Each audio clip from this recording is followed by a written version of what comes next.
What is up, Anime Detour? This is 2025. I am here with Jonah Scott. Hey. And first, appreciate you taking a couple minutes. Yeah, of course. We're just going to take some fun time. We're going to go over some highlights of your career, journey of the con so far. Okay. And then, we'll see where we have some fun. Yeah, Obviously, as people can see, a lot, and that's not even remotely. Yeah, that's about half. There's a lot here. So I always kind of like asking. Everyone's got their own origin story. Yeah. It's always different. It's always how did this kind of start for you? What's kind of the origin of voice acting for you? Well, I started out doing theater, like classical theater, and I did opera, I did musicals, Oh, okay. I went to college for that.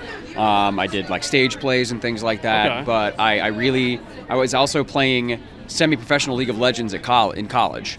And that's like, gaming. An 80 and stuff. carry? I was an 80 carry main. Okay. I mained Ezreal back when Blue Build Ezreal was huge. If I was to play the game right now, the good old days of Season 1 League. Oh, God, when man. Pantheon's all could go across the entire map. Yeah, I started playing, I think, back when everybody still had triangles for feet. So that was like way before any sort of update. That's Season I was playing during beta. Yeah, that is way back. But yeah. I carried that with me into college, and I love video games. I love anime. And when you're doing theater, you don't have a whole lot of time for video games and anime because rehearsal is like 8 hours a day, 4 days a week, and then you have tech week, which is like 16 hours a day for the entire week. And you're just like, man, I don't have time to play games or do anything. It's a lot. So what I did was I realized that people get hired to voice things in games and anime. It's not like they just pull a janitor off the street. Right. Or that's like some like untouchable kind of like medium. I can actually audition for it. Right. So I started doing that online. And I noticed that I was making more money doing that than I was working at the deli making sandwiches. Yeah, and, there's a little difference. I mean, I make a pretty damn good sandwich, but still, there's a little bit of difference in what you're doing. Yeah, and I really liked voice acting, and people seemed to like what I was doing. So I thought maybe there was something to this. And I asked my dad. I was like 21 at the time. I'm like, hey, Dad, I think there's something to this like voice acting thing. Right. Can I? Is it? Do you think it's smart that I go out to LA and figure this out? And I showed him the numbers, and he's like, yeah, let's see how this works. So I go out to LA, and I don't book anything for like 2 years. Okay. I sleep on the floor. I like eat beans out of a can. It's crazy, but you know what? We got to like put in our dues and stuff like that. So that's what I did. And lo and behold, A led to B led to C, and I started getting auditions and actually auditioning for real projects. And at that time, it was for like things like Netflix and Disney. Okay. And I'm like, oh my God, this is blowing my mind. Yeah. This is actually a thing. And I'm not doing like fan projects online anymore. This is like legit. Yeah, this is, and that's basically where we are. I showed them my medal, and I auditioned, and I went through the processes, and they like what I'm doing. So awesome. And now we're here. Yeah, and now you're here. Clearly, it's worked out. I'm doing something right. I mean, you can fall back to sandwiches if you need to. I'd like to not. There's artistry to it. Yeah, there is. I mean, it's there for you if you absolutely need it. But, yeah. I mean, I don't think you will, but I think I'm going to be okay. Like between streaming, between my IP development, between voice acting and a bunch of other stuff, I think we're good. I think you're fine. Now, I'll just make my sandwiches for myself. Yeah, the me time. I know with conventions, obviously, like people, you come up to use a lot of different characters you've done. Is there a character that you're surprised that people really resonated with or responded to? Sniper Mask. In High Rise Invasion, there's a character who wears a mask.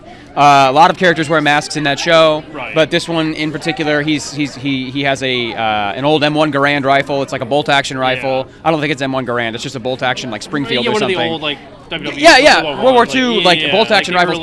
But he's a sniper, and his whole thing is that he's this big brother character, this like paternal character to this like group of teenage girls that he has to take.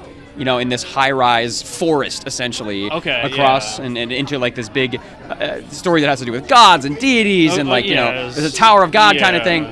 And I just kind of thought it was a generic isekai at first, where it's just like, oh, this girl gets, she opens a door and there's like high-rise and you go But no, they latched on to this Sniper Mask character, and he's everywhere. And he was viral on TikTok for a while, and I think it's just because he has that.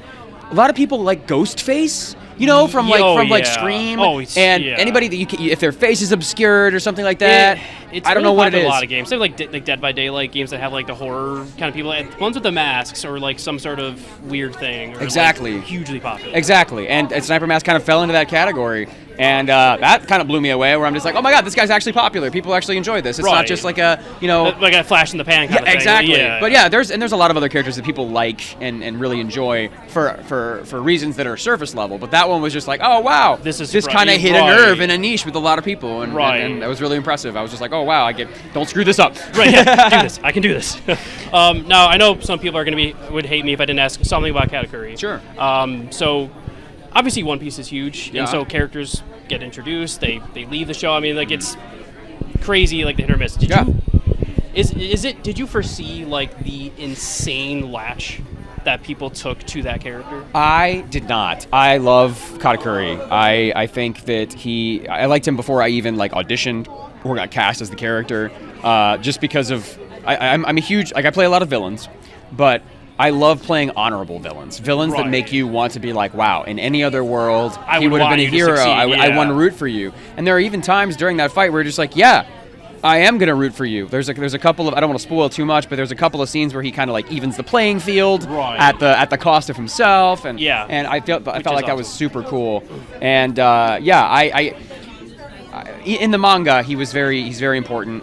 He's important in that whole arc. Luffy takes him on the entire time for like 30 plus episodes or something, and it took me back that they actually decided to cast me. I was humbled and honored and scared to voice Katakuri because he was such a titan. He's a pillar of the One Piece story. Yeah. A story that I grew up on. Oh, right? Yeah, that's the crazy part. Yeah. How long it's. There's so many episodes, and I used to watch it like on the 4Kids dub. I used to watch a bunch of old One Piece. Same here. Yeah. And it's surreal that they let me in the booth and said, you nailed it, though. Thank you, man. That means a lot. I really appreciate it. I'm glad that I got to experience that in my life and just have that guy on my banner. It's so cool. Iconic. I mean, a lot of it. Obviously, so much is iconic. Now, I always like to sometimes ask, when you do this much, sometimes it's like, it's hard to pick a favorite. So I'm asking you to pick a favorite. What I'm going to ask you is there a character that if you could get the chance to revisit, just from whether it was the character themselves or the voice or just whatever it was, if there's a character that you could bring back to anything, like what kind of character to you kind of resonates? Bring back. I always say Aiden in Dying Light 2, the sequel to Dying Light. He's probably my favorite character. Okay. And if he did come back, that would be great. There's a lot of story that can be told in that character. They have a lot of really good seeds in that game that I feel like could be explored in better ways in sequels and things like that. Yeah. But that's up to Techland. They're in Poland. Right. We'll see what they decide to do. But we do have Dying Light: The Beast coming, which is another game that's technically was an expansion. It was a DLC, right? But they were just like, this is too big. It's too big of a game. Yeah, it's going to be a new game. Yeah. But we'll see what happens. Maybe Aiden shows up. Maybe he doesn't. I don't know. That'd be great. That'd be sweet. Yeah. Last two questions for you. Sure. One, anything? I know how NDAs work, but is there anything coming out that you can talk about? Yeah, actually, in the next 2 days. So it'll probably be a little bit dated by the time this comes out. Still check it out. The 31st. Fable comes out, and Fable is a kind of in the same vein as Way of the House Husband. Yeah. Fable is this story about a mafioso that he gets Bosco is on the other side. We're being distracted. Yeah. This is payback for the amount of times I hit it. Yeah, exactly. Fable is coming out March 31st about a mafioso that gets he moves to another town, has to live undercover for a while with him and his sister, and he's one of the best assassins in the world, and it's crazy that he tries to be domestic and everything with it. So check out Fable March 31st. Any final message you'd want to pass along to fans, people like be excellent to everyone you meet, because everyone's fighting a hard battle. Yes, including even Bosco behind the camera, and sometimes you can't see it. So be kind to everybody. There you go. Thank you.